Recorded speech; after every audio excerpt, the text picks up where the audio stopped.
Hi all welcome to I plus. ഞാൻ അക്ഷര. നമ്മുടെ വിദ്യാഭ്യാസ മേഖലയിൽ ഒരുപാട് മാറ്റങ്ങൾ വരുന്നതിനെക്കുറിച്ചുള്ള ന്യൂസുകൾ നമ്മൾ സ്ഥിരമായിട്ട് കേൾക്കാറുണ്ട്. അപ്പോൾ പലർക്കുള്ള സംശയമാണ് ഇനി കേറ്ററ്റ് കാറ്റഗറി 1, 2, 3, 4 അതേ കൂടാതെ സെറ്റ് എക്സാം ഇതൊക്കെ എഴുതിയെടുക്കുന്നതിൻ്റെ പ്രസക്തി എന്താണെന്നുള്ളതും അതോടൊപ്പം തന്നെ PSC എക്സാംസ് ഇപ്പം ഒരുപാട് എല്ലാവരും കാത്തിരുന്ന LP UP എക്സാംസ് കഴിഞ്ഞു. HSC എക്സാംസിൻ്റെ നിലവിലെ റാങ്ക് ലിസ്റ്റ് ഉണ്ട്.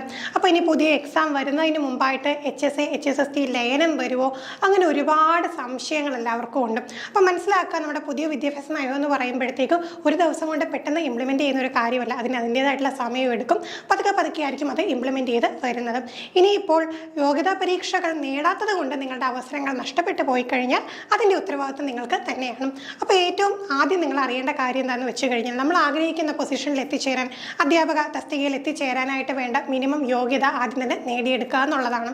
യോഗ്യത നേടിയെടുക്കുന്നതിനോടൊപ്പം തന്നെ എന്ത് ചെയ്യാം, യോഗ്യതാ പരീക്ഷകളും നേടിയെടുക്കാം. നമുക്കറിയില്ല പുതിയ മാറ്റങ്ങൾ വരുമ്പോൾ യോഗ്യതകൾ ഉയർത്തിക്കൊണ്ടുവരുമോ എന്നുള്ള കാര്യം നമുക്ക് കൃത്യമായിട്ട് അറിയില്ല. അതുകൊണ്ട് നമ്മൾ എന്താണോ പഠിച്ചിട്ടുള്ളത് അതിനനുസരിച്ചുള്ള നമുക്ക് നേടാൻ കഴിയുന്ന മാക്സിമം യോഗ്യതാ പരീക്ഷകൾ നേടിയെടുക്കുക എന്നതാണ് ഏറ്റവും ഇമ്പോർട്ടൻ്റ് ആയിട്ടുള്ള കാര്യം.